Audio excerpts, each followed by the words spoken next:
Welcome back to the Timeless Tales Library, where the world outside fades and a new story begins. I'm Oliver, your host, and tonight I'll be sharing a soothing tale to ease your mind and guide you gently towards sleep. The Timeless Tales Library is made possible by listeners like you. If you've found comfort here, please subscribe and help us continue creating these peaceful stories. As you settle in, comment below and let me know where you are in the world tonight, and share a place you dream of, a story taking you to perhaps the dusty aisles of an old bookstore, the quiet corners of a coastal lighthouse, a snow-blanketed cabin, or a silent, star-filled desert. Your ideas keep our little library glowing bright. This story is about a magical bakery nestled in an enchanted forest, where the comforting ambience of a rainy day beckons travelers from different fantasy worlds. As an autumn storm settles in, the Rainy Day Enchanted Forest Bakery provides a sanctuary for lost souls in need of warmth and rest. The story brings together characters from classic tales: Dorothy Gale from The Wizard of Oz, Alice from Alice's Adventures in Wonderland, Merlin, the mythical magician from the legend of King Arthur, and the Blue Fairy from Pinocchio, showing how each finds a moment of peace and a taste of home in this mysterious, welcoming place. It explores the idea that sometimes the greatest magic is simply finding a place where you belong.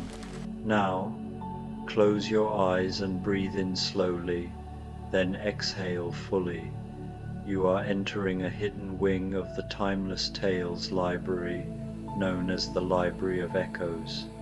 Here, the books hold stories that have been told and retold for generations, their words echoing softly through the halls.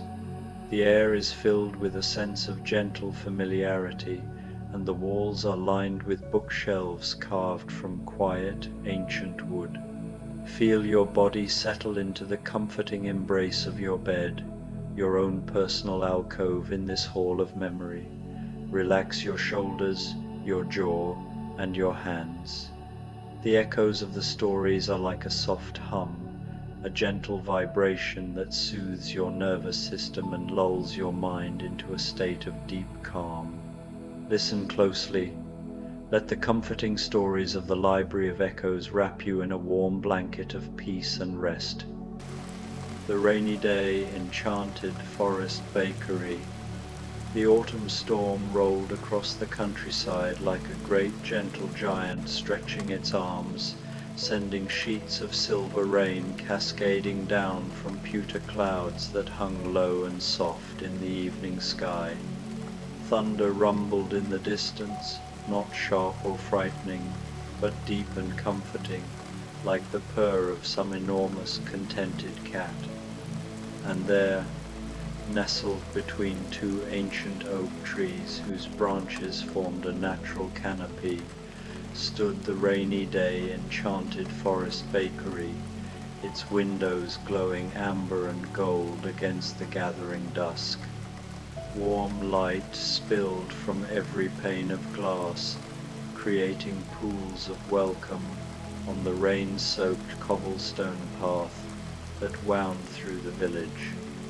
The bakery itself seemed to breathe with life. Wisps of steam curled from the chimney, carrying with them the most wonderful scents: cinnamon and nutmeg, brown butter and vanilla, fresh bread, and something mysteriously sweet that could only be described as the essence of comfort itself. Inside, the bakery was a symphony of warmth. Copper pots gleamed on open shelves, their surfaces reflecting the dancing flames from the great stone fireplace that dominated one wall. Hand-hewn wooden beams stretched across the ceiling, draped with dried herbs and strings of fairy lights that twinkled like captured stars. The floors were made of wide plank wood, worn smooth by countless feet, and glowing honey gold in the firelight. Mismatched armchairs and settees were scattered throughout the space, each one piled high with soft cushions in deep forest greens and warm burgundies, perfect for curling up with a book and a steaming mug of something delicious. Behind the curved glass counter, an array of treats waited like jewels in a treasure chest. There were woodland walnut scones shaped like tiny mushrooms, their tops dusted with pearl sugar that caught the light. Fairy ring donuts sat in perfect circles, glazed with honey and lavender. Elderberry tarts gleamed purple dark in their flaky pastry shells, topped with whisper-thin slices of pear, and in the very center, a towering enchanted forest cake rose like a miniature woodland scene, complete with marzipan toadstools and sugarwork ferns that looked so real you might expect a tiny fairy to peek out from behind them. The mysterious baker worked quietly in the kitchen beyond, never quite seen but always present, sending forth an endless stream of perfectly timed treats and steaming beverages that appeared on the counter just when they were needed most. Tonight, as the storm painted the windows with rivers of rain, the bakery felt especially magical, as if it were calling to those who needed shelter, warmth, and perhaps a touch of wonder. The first to arrive was Dorothy Gale, her cheeks pink from the wind, and her dark hair escaping from beneath a simple blue headscarf. She pushed open the heavy wooden door, causing the brass bell above it to chime a sweet, welcoming note that seemed to harmonize with the rhythm of the rain. Water dripped from her worn but practical traveling dress, and she carried a small wicker basket covered with a damp cloth.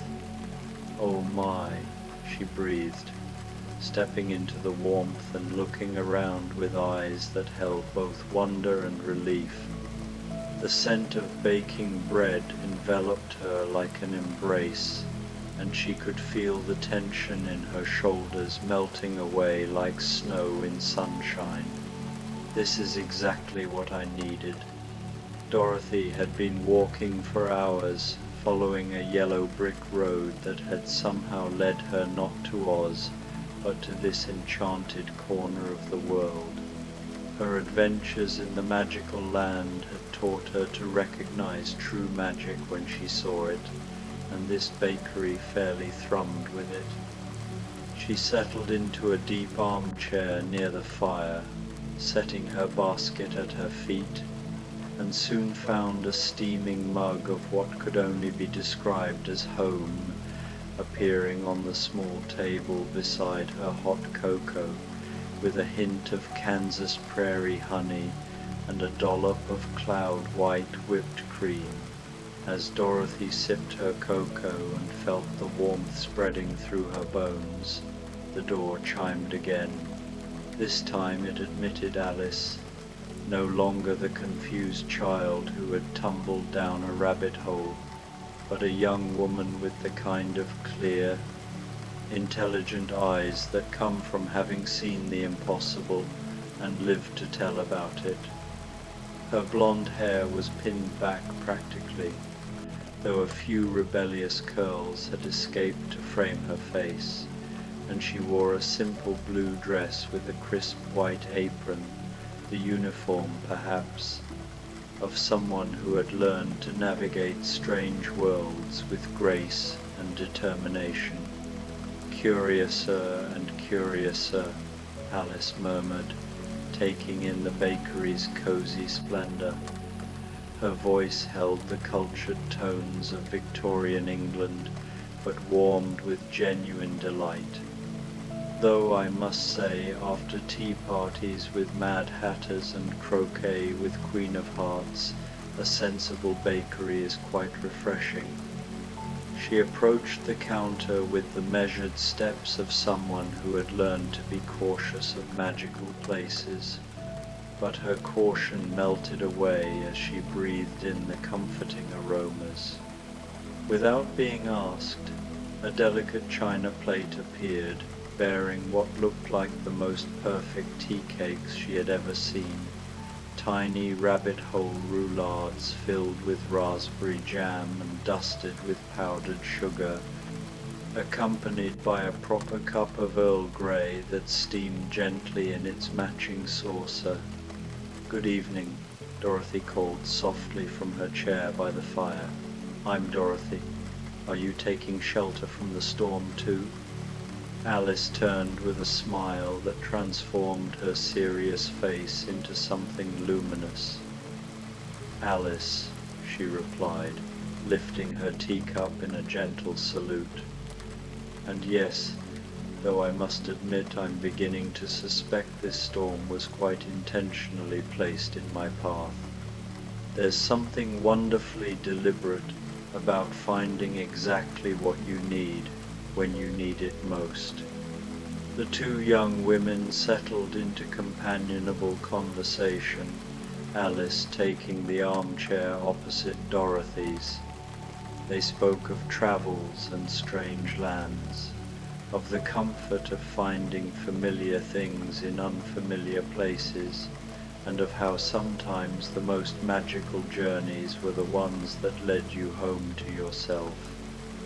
The rain continued its gentle percussion against the windows, and the fire crackled softly, creating a cocoon of peace around their quiet voices.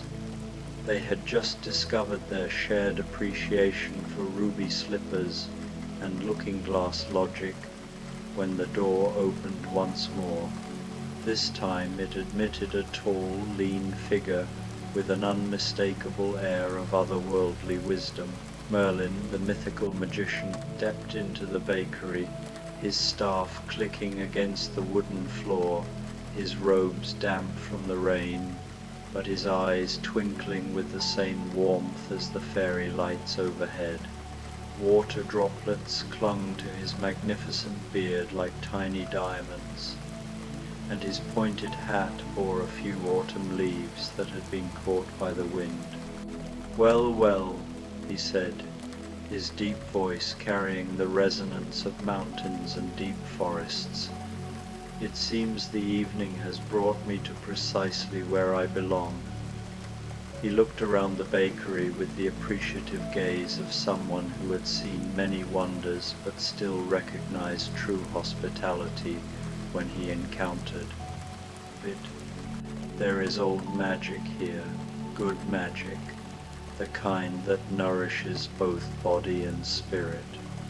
The wizard found himself guided to a high-backed chair near the fire, where a steaming bowl of what appeared to be hobbit stew materialized before him, rich with root vegetables and herbs, accompanied by a thick slice of Shire seed bread that was still warm from the oven. A tall tankard of something that smelled of honey and distant meadows completed the offering. "Merlin," he introduced himself with a courtly bow to the ladies. "Wizard, wanderer, and at this moment, grateful guest." "Dorothy," she replied, raising her cocoa mug in greeting. "From Kansas, most recently from Oz, currently just happy to be somewhere warm and dry." "Alice," added the young woman, setting down her teacup with a gentle clink. "Late of Wonderland, though I must say this place makes far more sense than anything I encountered there." "Ah," Merlin smiled, breaking off a piece of his bread and watching the steam rise from its golden interior. "But sense is not always the most important quality in a place, is it? Sometimes what we need most is simply rightness." the feeling that we are exactly where we belong, for exactly as long as we need to be there. As if summoned by his words, the door opened again to admit a figure that seemed to carry starlight in her very presence. The blue fairy stepped into the bakery, her gossamer gown barely stirring as she moved, tiny points of light dancing around her like captured fireflies. Her hair fell in waves of silver gold, and her eyes held the deep compassion of someone who had spent eternity helping others find their way. "What a perfectly lovely evening for finding sanctuary," she said, her voice like wind chimes in a gentle breeze. Where her feet touched the floor, small flowers of light bloomed for just a moment before fading, leaving behind only the faintest scent of jasmine and starshine. The fairy found herself at a small round table near the window, where she could watch the rain tracing silver paths down the glass. Before her appeared a cup of what looked like liquid moonlight, pale and luminous, steaming gently and smelling of vanilla and dreams. Beside it sat a delicate pastry shaped like a star, its surface shimmering with what might have been sugar or might have been actual stardust. "I am called the Blue Fairy," she said, lifting her luminous cup in greeting to the others. "I spend my time helping wooden puppets become real boys and granting wishes to those who truly believe. Tonight, I find myself in need of a different kind of magic, the magic of simple mortal comforts. We were just discussing how sometimes we find exactly what we need when we need it most," Alice observed, gesturing gracefully toward the fairy's ethereal refreshment. "Though I must admit, your appearance suggests you might be more accustomed to providing such magic rather than receiving it." The blue fairy's laugh was like silver bells. "Even those who give magic need to receive it sometimes. There is great wisdom in knowing when to be the helper and when to accept help. This storm has reminded me that even fairies occasionally need shelter." Merlin nodded approvingly. "Indeed, I have found in my long years that the wisest beings are those who understand that giving and receiving are simply two sides of the same blessed coin." As if drawn by their philosophical musings, another figure appeared at the door. Wendy Darling stepped inside, shaking raindrops from her practical brown cloak, and looking around with the kind of wonder that only comes to those who have flown with Peter Pan, but never lost their appreciation for earthbound comforts. She had grown into a thoughtful young woman, her hair still the color of autumn leaves, but now pinned up in a sensible style that couldn't quite hide her adventurous spirit.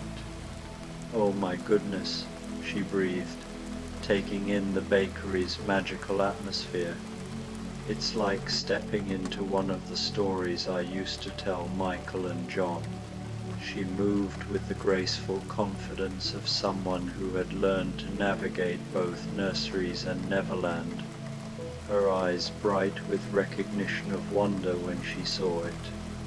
A cozy spot opened up naturally on a cushioned window seat, where Wendy found herself with a mug of what tasted exactly like the hot milk and honey her mother used to make, accompanied by a plate of Star-Wish cookies, delicate buttery treats cut in the shapes of stars and dusted with sugar that sparkled like fairy dust in the lamplight.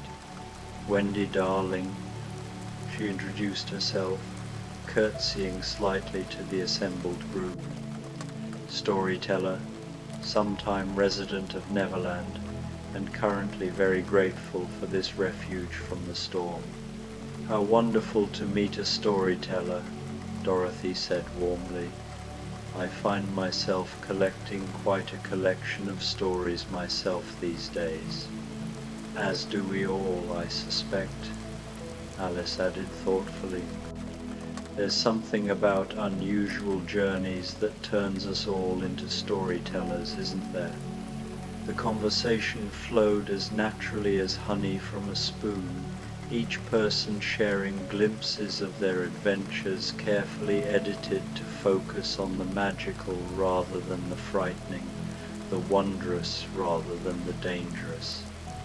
They spoke of flying ships and talking animals, of ruby slippers and looking glasses, of the weight of great quests, and the lightness that comes when they're finally completed. Just as Wendy was describing the sound that dreams make when they take flight, the door opened to admit one more refugee from the storm. Jo March burst in with characteristic energy, her cheeks flushed from hurrying through the rain, and her arms full of notebooks and loose papers that she clutched protectively to her chest. Her dark hair was escaping from its pins in enthusiastic spirals, and her practical dress showed signs of someone who had been too absorbed in writing to notice the approaching weather. "Oh, thank goodness," she exclaimed, pushing the door closed with her shoulder and looking around the bakery with the keen eye of someone always searching for new settings for her stories. "I was so caught up in my writing that I completely missed the storm rolling in. This place is absolutely perfect, like something out of a fairy tale." Jo found herself at a writing desk near the fire, complete with good light and a comfortable chair that seemed designed specifically for long hours of creative work. Before her appeared a steaming mug of coffee, real coffee, dark and rich and exactly the way she preferred it, along with a plate of what could only be called author's fuel, hearty oatmeal cookies studded with nuts and dried fruit, perfect for sustaining long hours of inspired writing. "Jo March," she announced, settling into her chair with evident satisfaction, writer, dreamer, and currently very soggy refugee from the storm. "Though I must admit, getting caught in the rain has led me to what might be the most inspiring place I've ever seen." "Another storyteller," Wendy observed with delight. "How wonderful! What sort of stories do you write, Jo?" Jo's face lit up with the passion that always overcame her when discussing her craft. "Oh, all sorts. Adventures, family stories, tales of women making their own way in the world. I've always believed that everyone has a story worth telling. It's just a matter of finding the right way to tell it." "How marvelous," the blue fairy said, her ethereal voice warm with appreciation. "Stories are a kind of magic all their own, aren't they? They have the power to transport us, to help us understand ourselves and others, to make the impossible seem possible." "Indeed," Merlin added, his eyes twinkling as he looked around the group. "I have always been fond of stories. There is something powerful about the moment when a tale finds exactly the right ears to hear it. As if conjured by their words, the mysterious baker finally made an appearance, not walking in from the kitchen, but simply being there, as if they had always been part of the scene but had only just decided to become visible. The baker was neither young nor old, neither tall nor short, but seemed to embody the very essence of hospitality made manifest. Their apron was dusted with flour and starlight in equal measure, and their smile held all the warmth of fresh bread and all the mystery of deep forests. "Welcome all," the baker said, their voice somehow familiar to each listener, as if it were the voice of every person who had ever offered comfort in times of need. "I see the storm has brought me exactly the guests I was hoping for tonight." "You were expecting us?" Alice asked, her logical mind immediately engaging with the puzzle. The baker's smile deepened.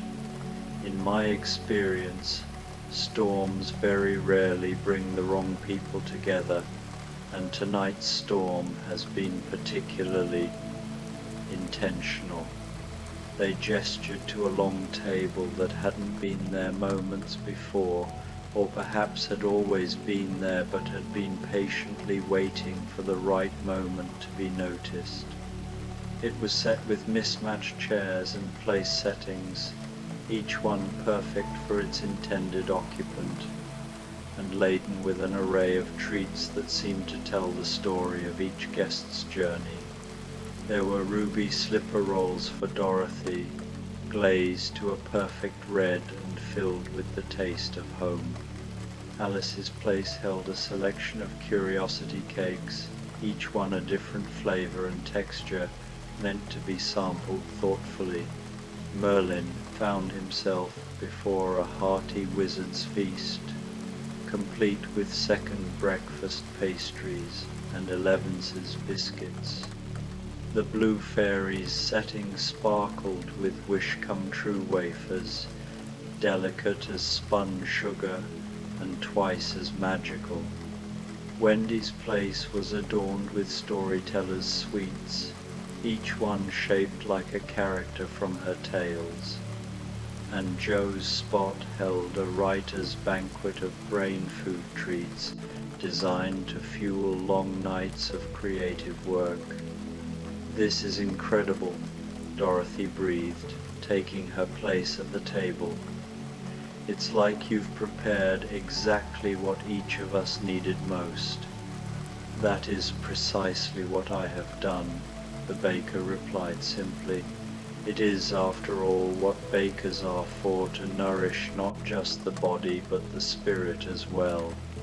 As they settled around the table, the storm outside seemed to soften, its earlier intensity mellowing into a gentle, steady rhythm that provided the perfect soundtrack for their feast. The conversation flowed as freely as the warm cider the baker poured into their glasses, each person sharing stories that were both fantastical and deeply human. Dorothy told of her journey home and how she'd learned that the things she'd been searching for had been with her all along. Alice spoke of the importance of maintaining one's sense of self even in the midst of impossible situations. Merlin shared wisdom about the power of small acts of courage and kindness. The blue fairy offered insights into the nature of wishes and the magic that lives inside everyone, waiting to be awakened. Wendy reminisced about the joy of storytelling and the responsibility that comes with keeping wonder alive in the world. Joe spoke passionately about the power of words to change hearts and minds. As the evening deepened and the storm outside settled into a gentle susurrus of rain against glass, the bakery seemed to grow even more magical. The fairy lights twinkled like stars, the fire settled into glowing embers, and a profound sense of peace settled over the gathered friends, for that was what they had become, brought together by chance and bound together by the recognition of kindred spirits. The baker appeared once more, this time carrying a magnificent dessert that seemed to capture the essence of the entire evening. It was a friendship cake, layers of different flavors representing each guest, covered in smooth frosting that seemed to shimmer with its own inner light. On top, crafted from marzipan and sugarwork, was a perfect miniature replica of the bakery itself, complete with tiny glowing windows and a door that actually opened to reveal a small compartment filled with wishes written on edible paper. For new friends, the baker said simply, and for the magic that happens when the right people find each other at exactly the right time. They cut the cake together, each slice revealing new flavors and surprises layers that tasted like sunshine and adventure, like home and discovery, like wisdom and wonder, all rolled into one perfect bite. As they ate, they found themselves sharing their deepest hopes and dreams, their fears and triumphs, creating bonds that felt as if they had existed for lifetimes rather than hours. "You know," Jo said thoughtfully, setting down her fork and looking around the table at her new friends, "I think this is going to make the most wonderful story. Not just what happened to each of us individually, but this moment right here, this perfect evening where the storm brought us all together." "I'd love to read that story," Wendy said with a smile, "though I suspect we're living in it right now. Perhaps that's the most magical kind of story of all," the blue fairy observed, her ethereal voice soft with contentment.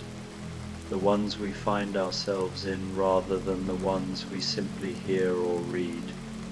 Merlin nodded sagely. "There is great truth in that.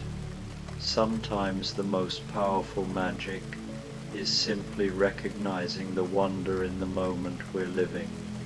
"Speaking of moments," Dorothy said, glancing toward the windows where the storm had gentled to barely more than a whisper, "it seems our weather is clearing." Indeed, the rain had softened to the lightest patter, and through the bakery windows they could see the first tentative stars beginning to peek through the breaking clouds. The storm was passing, but none of them seemed eager to leave the warmth and companionship they had found. "There's no hurry," the baker assured them, reading their reluctance to break up the perfect evening. "The night is still young, and there are comfortable places to rest if anyone would like to stay until morning." Sometimes the best part of an adventure is the peaceful moments that come after. As if in response to this invitation, the bakery seemed to expand and rearrange itself, revealing cozy alcoves and reading nooks that had been there all along but had simply been waiting for the right moment to be discovered. There were soft couches piled high with quilts, window seats with perfect views of the star-dotted sky, and even a small library filled with books that seemed to whisper promises of wonderful stories yet to be discovered. Dorothy curled up in a chair near the dying fire, a book of Kansas poetry in her lap, and a final mug of cocoa growing cool in her hands. The ruby slippers on her feet caught the last glimmers of firelight, and her face held the peaceful expression of someone who had truly found their way home, not to a place, but to a feeling. Alice had claimed a window seat where she could watch the last of the storm clouds drift away, revealing a sky full of stars that seemed far more sensible and well-behaved than anything she had encountered in Wonderland. A book of logic puzzles lay open beside her, but she found herself more interested in contemplating the pleasant puzzle of how a chance storm had led her to such perfect company. Merlin had settled into the deepest armchair, his pipe sending up lazy spirals of smoke that smelled of adventure and distant places. His eyes were closed, but his breathing was that of someone merely resting rather than sleeping, a wise traveler who knew the value of peaceful moments and how to fully inhabit them. The blue fairy had found a spot near the window where the starlight could touch her gossamer gown and make it shimmer with captured light. She seemed to be listening to something only she could hear, perhaps the dreams of sleeping children or the whispered wishes of those who still believed in magic.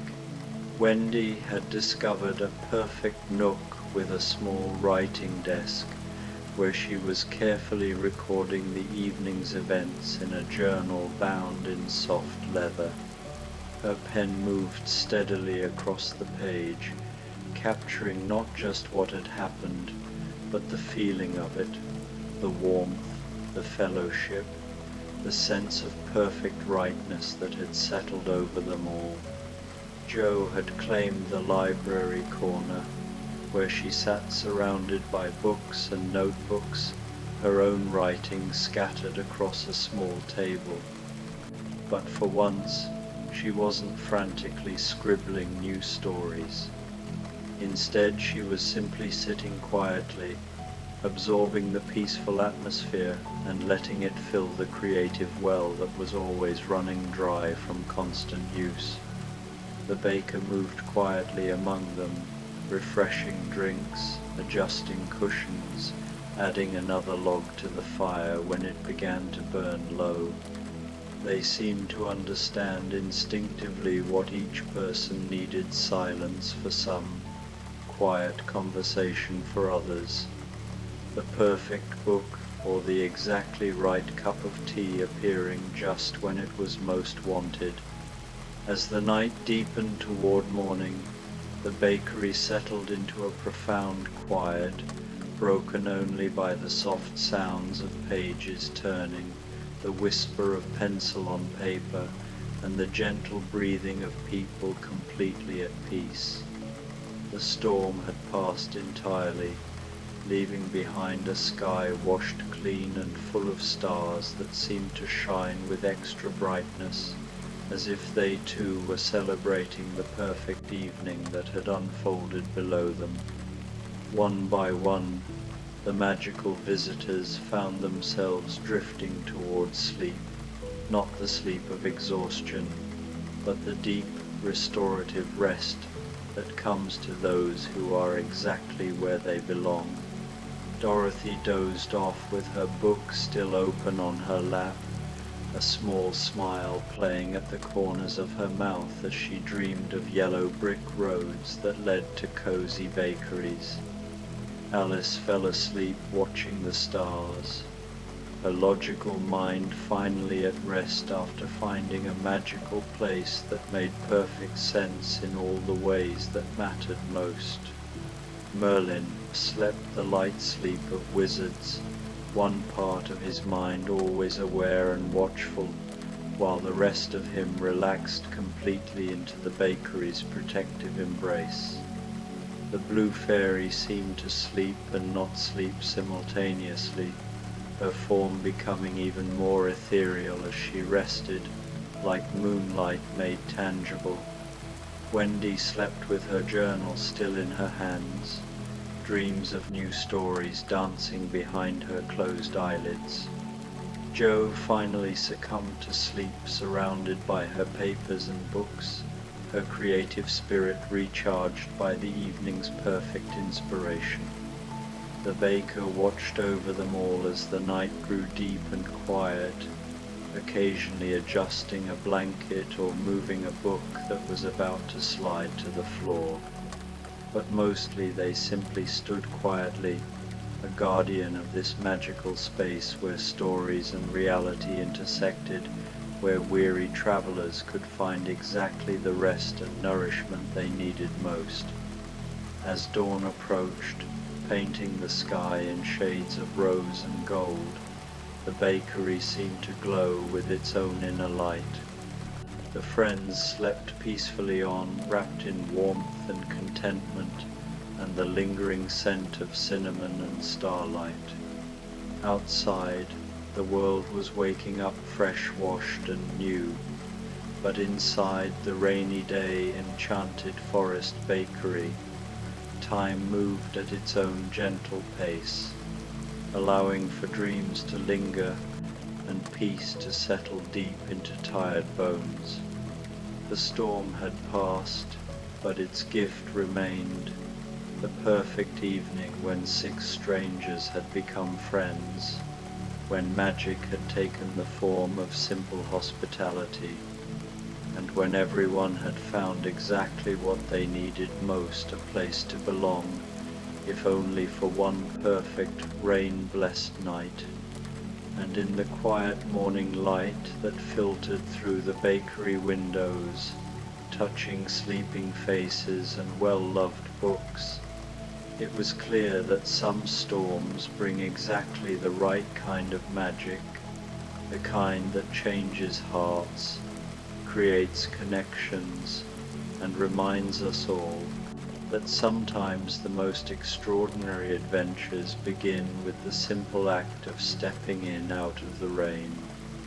The rainy day enchanted forest bakery stood ready for whatever the new day might bring, its windows still glowing softly, its door still open to any weary traveller in need of warmth, comfort, and perhaps a touch of magic. For in places like this, the real magic isn't in spells or wishes. It's in the simple truth that there will always be a warm place to rest, a kind soul to offer comfort, and friends to be found in the most unexpected moments. And so our story ends, as all the best bedtime stories should, with everyone exactly where they belong, surrounded by peace and comfort, drifting gently toward dreams, filled with the promise of new adventures and the certainty that no matter where their journeys might take them, there will always be a place like the rainy day enchanted forest bakery waiting to welcome them home.